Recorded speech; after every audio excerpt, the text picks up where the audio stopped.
Hello viewers, welcome to Newsweek South Asia, a show where we'll provide you fresh insights into South Asia's geopolitical, strategic and security situation. Let's take a look at the headlines first. Pakistan carries out airstrikes in Afghanistan, Taliban retaliates. Pashtuns rally at UN against Pakistan, call for action on targeted killings. And Baloch separatists attack border port in Pakistan.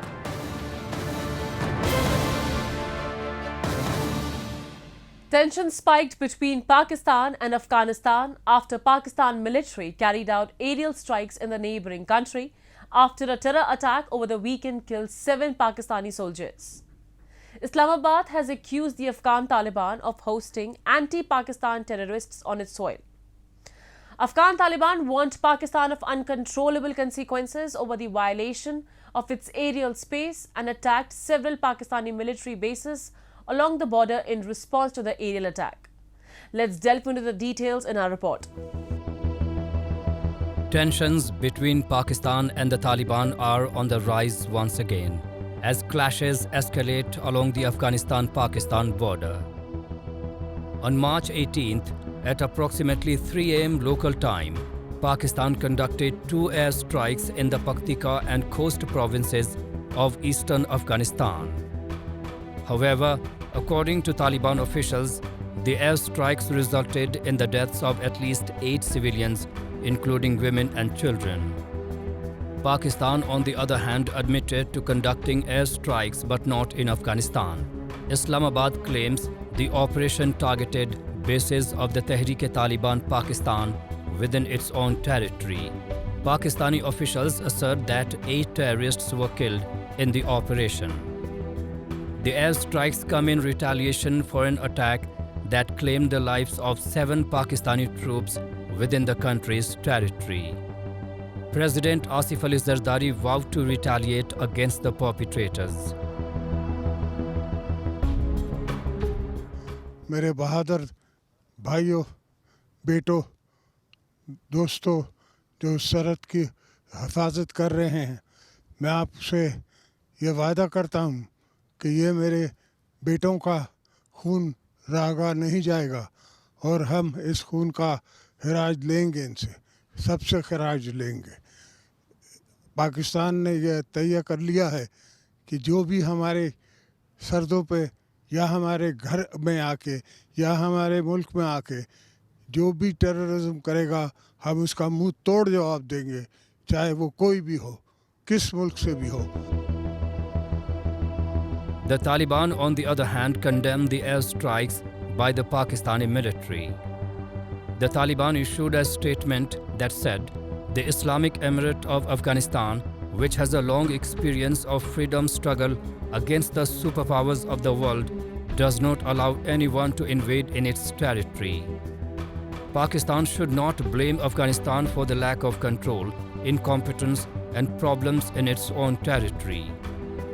Beyond mere words, the Taliban did hit back at Pakistan militarily too. There were reports of gunfight near the Afghan-Pak border. Apparently, the Taliban fired at Pakistani military positions. This exchange signals a cycle of retaliatory actions between the two factions. Late in 2020, when Taliban took over Kabul, everybody was thinking that what a great victory that this has been for Pakistan, that they have fooled the United States, all the while supporting the Taliban. And a lot of people thought that this was a masterstroke by Pakistan, that they now have an ally to their west, which is completely under their control. That was an overstatement even then, and it has turned out to be a complete lie now.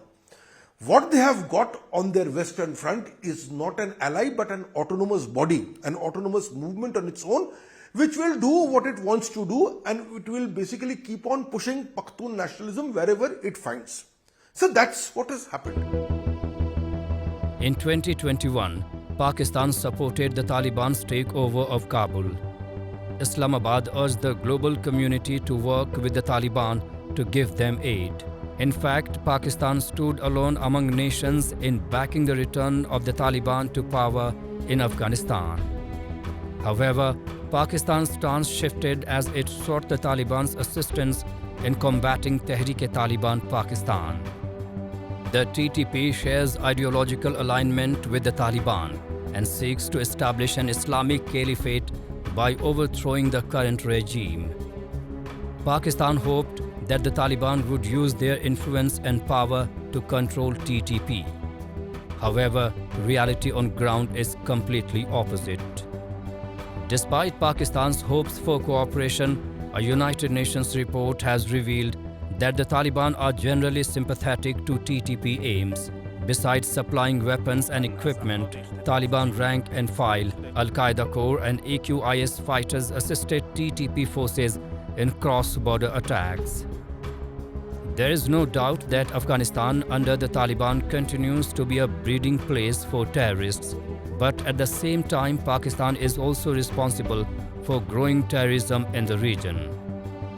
However, Islamabad cannot play a victim card just by blaming the Taliban rulers for promoting and sponsoring terror organizations like TTP.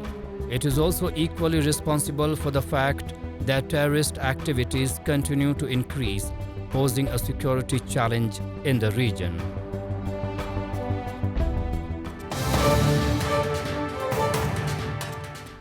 In a show of defiance against human rights violations, Pashtun took to the streets outside the United Nations Human Rights Council in Geneva, decrying the treatment of their community in Pakistan. The Pashtun Tahafuz Movement leads the charge, shedding light on extrajudicial killings, enforced disappearances and systematic oppression faced by Pashtun activists. We have this report. Pakistan, which has been facing allegations of crushing rights of minorities, has been exposed yet again. Pakistani army! Protests are being witnessed outside United Nations Human Rights Council on the sidelines of the 55th session. On March 19th, Pashtuns staged anti-Pakistan demonstrations to denounce a crackdown on leaders of the Pashtun Tahafuz Movement. The protesters emphasized that human rights violations in Khyber Pakhtunkhwa province are a matter of grave concern and urged the international community, particularly the United Nations, to take notice. The protesters also urged the United Nations to intervene to stop the systematic torture against human rights defenders, journalists and PTM activists of Pashtun ethnic minority, including Gilaman Wazir, Eid-ur-Rahman Wazir and Zakim Wazir. They called upon the international community to compel Pakistan to release arbitrarily detained PTM activists and leaders, including Noor-ullah Tareen and Idris Khatak. We are organizing a protest demonstration in front of the United Nations Human Rights Council to denounce the systematic use of torture by Pakistan to stifle our freedom of expression and our right to assembly. Here, the speakers have condemned the torture of the PTM leader Manzoor Ahmad Bashir, the arbitrary detention of Noor-ullah Tareen, who is languishing in jail for the last 4 months, and also this great human rights defender Idris Khatak, who is languishing in jail for the last few years. That is a real matter of concern for the human rights defenders, and we request international community, particularly the United Nations, to take notice of these gross human rights violations. Pashtuns are an ethnic group primarily residing in the border regions of Pakistan and Afghanistan, with a significant presence in both countries. The Pashtun community in Pakistan has faced various human rights violations, including extrajudicial killings, enforced disappearances, and discrimination. The Pashtun Tahafuz Movement has emerged as a vocal advocate for Pashtun rights internationally, drawing attention to these injustices and calling for accountability from the Pakistani government and security forces. The PTM accuses the Pakistani military of unjustly targeting civilians in its operations against the Pakistani Taliban and that it needs to answer for missing persons.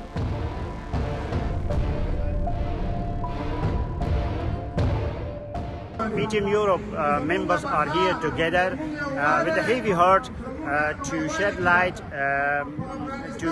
on the great injustices that PTM members face in Pashtun, Baloch, Sindhis, Kashmiris face in Pakistan. We are here to be their voice. Forced disappearances, raids on homes, unlawful arrest, torture of men, women, even children, and targeted killings are regular occurrences in Pashtun Belt and also in Balochistan. That's why we are here to be their voice, to show for the world and to ask attention of them. The Pakistan Army has conducted several military operations and counter-insurgency campaigns in the Pashtun majority areas such as the federally administered tribal areas, FETA and parts of Khyber Pakhtunkhwa province and claimed elimination of terrorists and their networks at the end of every military operation. However, the reality on the ground tells a different story. Pakistan is conducting slow-motion genocide of Pashtuns on the pretext of war on terror.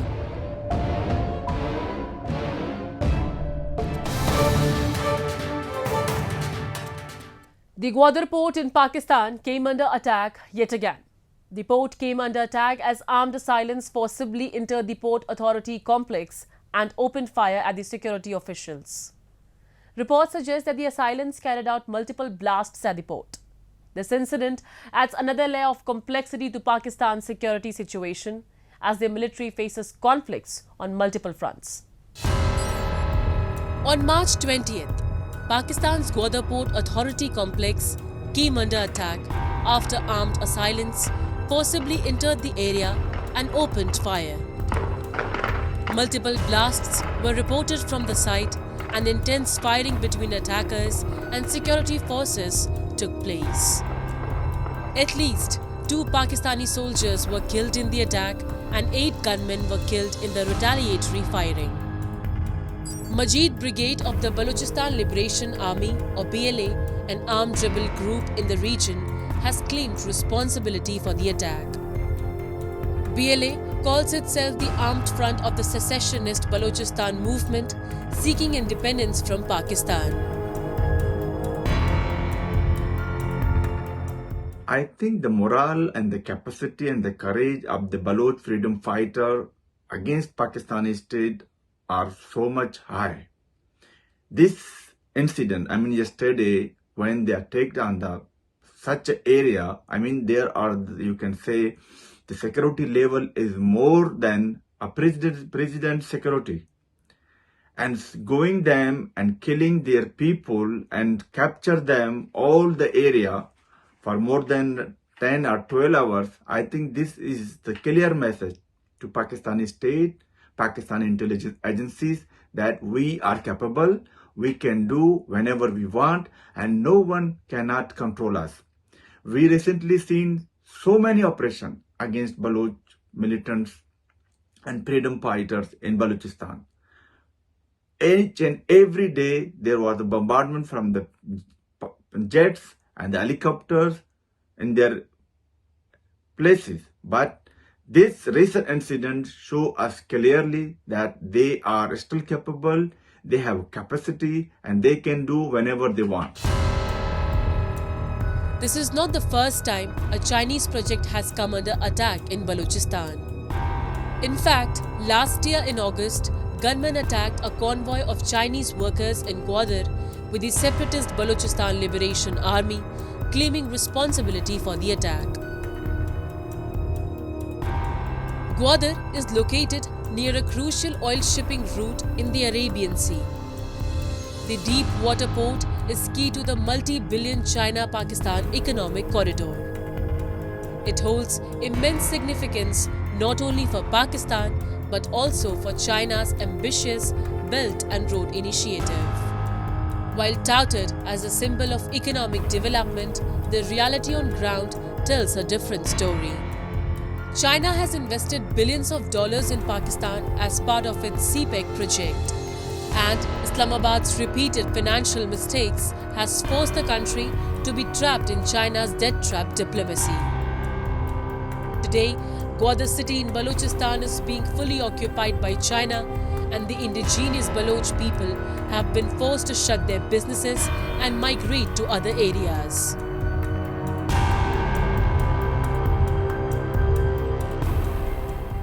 I think Baloch already has told to the state that this is our land. We are not interested in China-Pakistan economic corridor, and we are nothing to do with the Chinese, with the Pakistanis.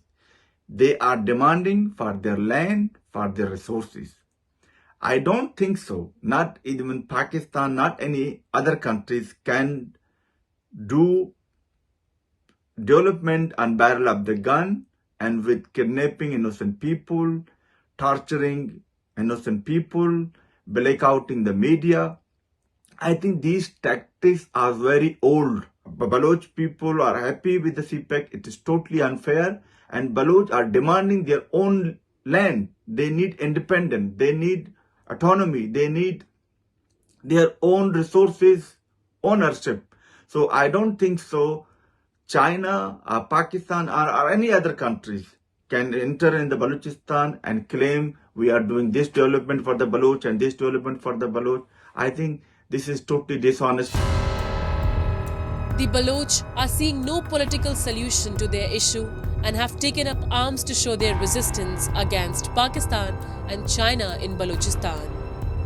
The Baloch are fighting for their rights politically and with armed struggle. On the other hand, Pakistan Army has increased its cruelty against the Baloch and have been abducting, torturing and killing the Baloch political activists, student leaders and intellectuals. Global media outlets have time and again highlighted the discovery of hundreds of bodies of suspected armed separatists and political activists in Balochistan province, pointing to extrajudicial killings by Pakistan's security forces. All this has given birth to insurgency, and many Baloch have taken up arms to revolt against Islamabad, especially Pakistan Army and the Inter-Services Intelligence.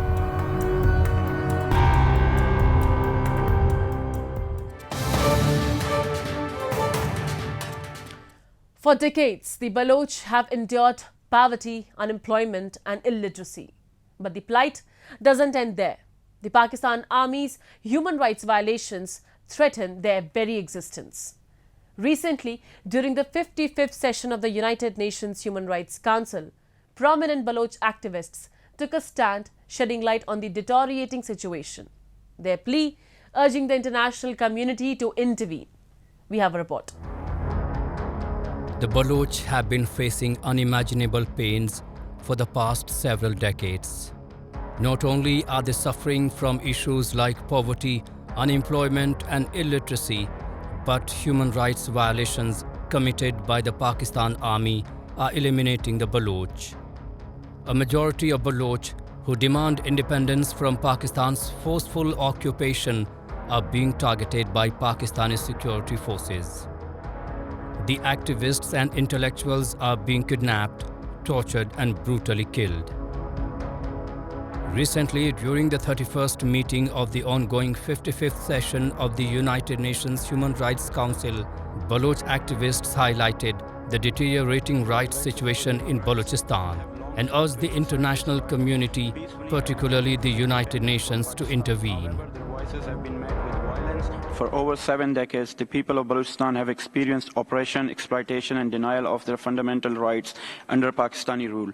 Since its forcible annexation in 1948, Balochistan has been subjected to systematic injustices, including political marginalization, economic exploitation and cultural suppression. To add to this, Pakistan is committing heinous crimes in the region such as genocide. Today, I stand before you to urge the United Nations to recognize the legitimate aspirations of the Baloch people for self-determination, denying their right of assembly to the Baloch people. Enforced disappearances, extrajudicial killings, and the arbitrary arrest have become commonplace.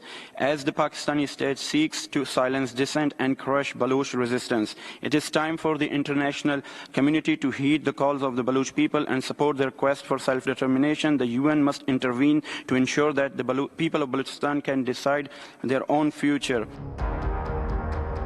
The people of Balochistan not only suffer at the hands of the army, Pakistan's current economic situation and its repeated borrowings from China have also proved to be a trouble for the Baloch community. Islamabad's repeated financial mistakes have forced the country to be trapped in China's debt trap diplomacy. China has invested billions of dollars as part of the China-Pakistan Economic Corridor project, which passes through Gilgit-Baltistan and stretches to Balochistan. In the name of mega projects, Naila Qadri Baloch, a prominent Baloch political activist and leader, during the ongoing 55th session of the UNHRC, highlighted the suppression by Pakistani administration of the people of Balochistan. She highlighted how the so-called multi-billion-dollar projects of the China-Pakistan Economic Corridor have now become a testament to the struggle of the Baloch community. People of Balochistan are in quest of all human rights, including right to life with freedom. Our sovereign rights on our land, ports and resources have been taken away. We are not part of any development as planners or beneficiaries. The China-Pakistan-Iran economic corridor has become a death sentence for the Baloch people. In the name of mega projects, our villages are being demolished, people displaced, raising voice against injustices resulted into a genocide. The occupier state of Pakistan and Iran have license to kill, rape and force disappear us. The Baloch are suffering both socially and financially. A large number of them who have migrated to other countries for their safety are now demanding the United Nations and other human rights organizations to protect their Baloch identity. They have high hopes from the international community as they continue to fight against repressive policies of Pakistan.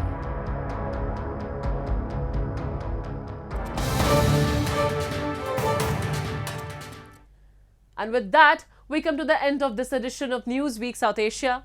We'll be back next week with more news, views and analysis from the subcontinent. Meanwhile, do keep writing to us at nwsa@anin.com. This is Shivangi Mishra signing off on behalf of the entire production team of Newsweek South Asia. Goodbye and take care.